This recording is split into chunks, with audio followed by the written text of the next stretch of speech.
Henry Cavill, you brought him back, but now they're saying he's not playing Superman. What do you say to that? What's your reaction?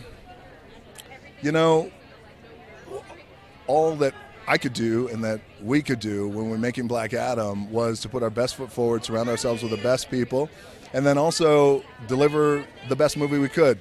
Our audience score was in the 90s. Critics, took a couple of shots. That's just the business of it, though. But I think it's almost like when you have a pro football team and your quarterback wins championships, the head coach wins championships, and you have a new owner. And the new owner comes in, says, not my coach, not my quarterback, I'm going to go with somebody new.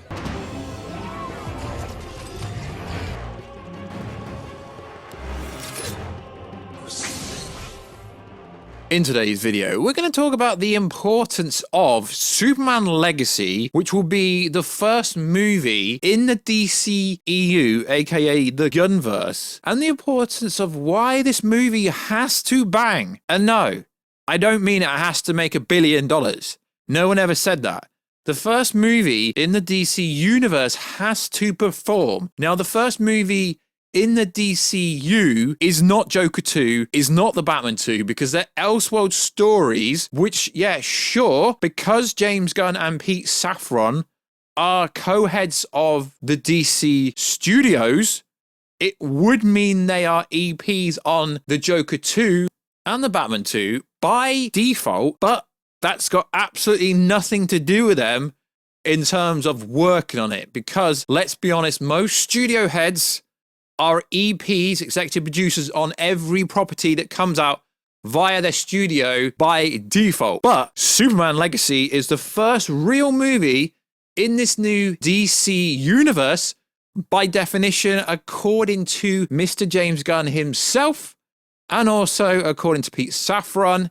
Yes, I get it. We do have creature comforts. We do have stuff like the lanterns. We do have Booster Gold, etc. But let's be honest, the general population, the Gen Pop, won't care for animated series at all. They really won't care for it unless it's going to be up to the standard of something like HBO Max's The Last of Us or House of Dragons, which creature comforts, it might be canon to the DC universe going forward, but people won't care until it comes to the live action, which will kick off properly with Superman Legacy. So, yo, what is freaking good, YouTube? What you here? If you are new around here, make sure to subscribe to never miss any of the Marvel, DC, pop culture based content that we cover on a daily basis. If you could, subscribe to the channel and let me know down below. Do you agree that the DCU is gonna be pinnacle on Superman Legacy? And I already know people are gonna be like, yo, no, it doesn't matter about this movie. It kind of does, because Superman is pinnacle to the plans for DC. So, also, if you could, check us out on Instagram at WarStew to see the beautiful face behind the beautiful voice. And also, if you could, check it out on Twitter, OSTJ, because I've got no followers over there. So, it is very pinnacle for Superman Legacy that is currently slated for 2025 to do well, because that sets up the new universe. Now, there's a bit of controversy, there's a bit of back and forth about, does the Flash movie set up the new universe? Does it not? Based on most recent industry insiders that I'm inclined to believe, I don't think the Flash movie does kick off the new universe, because let's be honest, the Flash movie was coming out before James Gunn and Pete Safran were spearheaded to be co-heads of the studio. Why? Well, it's publicly documented that nobody wanted this role. No one wanted to be in charge of DC Studios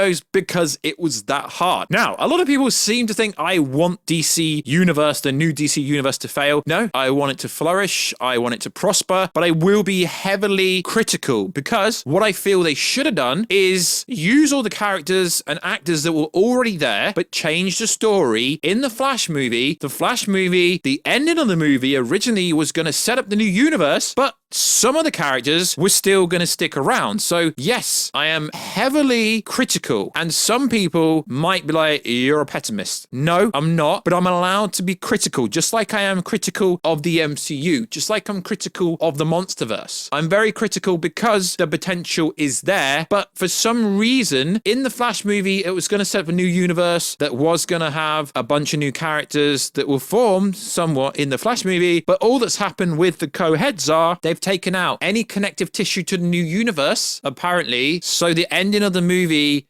leaves it open in a new universe. We don't really see anything. If they were smart, what they would have done is have the new Batman or the new Superman show up at the end of the Flash movie and be like, yeah, we're in a new universe now. This is the new Superman. This is the new Flash. And that would have been such a better way to do it. So what do we actually know about Superman Legacy at the moment? We don't actually know much, but what we do know is James Gunn is heavily involved. Well, James Gunn is writing this movie. And according to Tom King, the clip's been taken down. It's been privatized. James Gunn's directing it as well. Now, I don't have any issue with James Gunn writing and directing it, but you got to remember, he's supposed to be the head of the studio. He should be an EP on this movie. I mean, if he's writing it, cool, but does he really have to direct it? No. Why don't we bring in talent? Get someone better to direct it. Now, I know what you're going to say. Guardians of the Galaxy 1, 2, 3, etc. Yes, James Gunn is a very good director and he's a good producer. He did Brightburn. He was a producer behind that. I really like that. And that is a somewhat Superman, superpower, supernatural based movie. And yeah, don't get me wrong. James Gunn is good at writing scripts. He's a good director. He's a good producer. But as a co-head of a studio, he should be the EP behind it. He should be executively producing it alongside Pete Safran and not necessarily having to direct it. Now, it's not being confirmed if James Gunn is going to be directing it, but he somewhat feels like he has to kick it to the fans like, yo, I wrote this, I directed this, I produced this, and it could very well end up being the best Superman movie ever, and I'm more than willing to give this new universe a shot, a go, and get behind it and support it because we cover it. But I'm not going to stop being hypercritical of anything that I cover. Of course I'm going to be critical. If I'm not being critical, what is the point of supporting it if you're just going to be like, yeah, that is the greatest movie ever?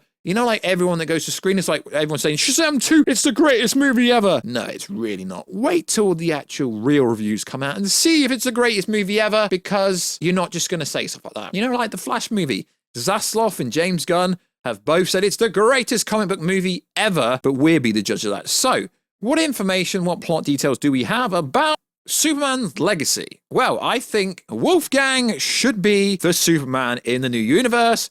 So much fan art has been used with him on it because he looks freaking awesome. So I hope Wolfgang is actually going to be the new Superman, the new Kal-El, the new Clark Kent. So what information is actually out there about Superman Legacy? So, plot speculation is the following. It's also kind of been revealed by James Gunn via Twitter. It focuses on Superman balancing his Kryptonian heritage with his human upbringing. Safran said, "He is the embodiment of truth, justice, the American way. He is kindness in a world that thinks kindness is old-fashioned." So, it's not quite an origin story. Allegedly, the Superman in this DC universe is going to know some of the other heroes already. Make of that what you want. So let me know down below, who would you cast for the new younger version of Superman that's not really younger, but he's not quite really young, but it's looking like he's going to be somewhere between 20 and 30. Grace Randolph did say there was a casting call out already, but of course James Gunn debunked that. But if this movie is coming out in 2025, they're gonna have to start pre-production pretty rapish. So this movie will have to start shooting early 2024 at latest. So who would you cast? You already know I want Wolfgang. So recently during the Oscars, The Rock came out and spoke about his disheartening, his disappointment for the Black Adam movie. Because let's be honest, it did underperform. It just made under $400 million, which is more than the Suicide Squad made by the co-head of the studio. I've got to say that because that's factually true. So let's see how Shazam 2 actually does compared to Black Adam. So he had this to say about Henry Cavill's exit after being returned. And although at the time it was annoying that he only returned for a brief moment, at least he got to return. I still think it makes literally no sense why Henry Cavill filmed the scene for The Flash. The scene was, careful spoilers, Speed Force scene, and that's where Superman had been hiding, and Barry was going to see him. They paid him, reportedly, apparently $250,000 for a scene that won't be seen. So if the Flash movie doesn't kick off the new universe, why don't they just show it? It's almost like when you have a pro football team. Your quarterback wins the championship and the head coach wins the championship. And you have a new owner, and the new owner comes in and says, not my coach, not my quarterback. I'm going to go with somebody new. I think that's a really good comparison because although under Henry Cavill, Superman, under Batfleck, yeah, sure, none of the movies have banged, but if you compare what Man of Steel made or what Batman vs. Superman made to like Birds of Prey to James Gunn, the Suicide Squad, just for an example, Man of Steel and BVS absolutely destroyed them and they made their money back. I get it. They didn't perform on the level that people thought they should have done, but Man of Steel came out in 2012. BVS came out years ago. And when they released an extended cut, a lot of people still seen it and enjoyed it a lot more. So it is interesting. I'm really looking forward to seeing what happens with the future of the DC universe. And I will be hypercritical because I'm allowed to be. Of course I want DC to win. I want to see whoever this new Superman is. Hopefully it could actually be Wolfgang and see who this new Batman is. Is it going to be, I don't know, it could be literally anyone, but I'm fascinated with the future of the DC universe. I just wish James Gunn would start acting more like a studio head rather than just being a director and producer. Then it will all be good. I just want him to act more like he's in charge of the company to a certain degree, run a studio alongside Pete Safran, rather than just coming across like a director debunking things here and there. Debunking the Superman is now casting was ludicrous, was ridiculous because, spoilers, they're going to be casting for Superman very soon. The same as all these other movies they're allegedly making. They're going to have to actually hire people and cast people. So is he going to debunk it every time there's a casting call? Pointless. It really is pointless debunking all this stuff. And when you're a studio head, you should not be acting like this, in my opinion. So, of course, I want Superman Legacy to get lit. I really do. And for me, I feel like it is make or break because if that movie doesn't bang, and I'm not meaning $1 billion, I mean, it's got to make money. It's got to do well. Critics got to love it. Fans got to love it.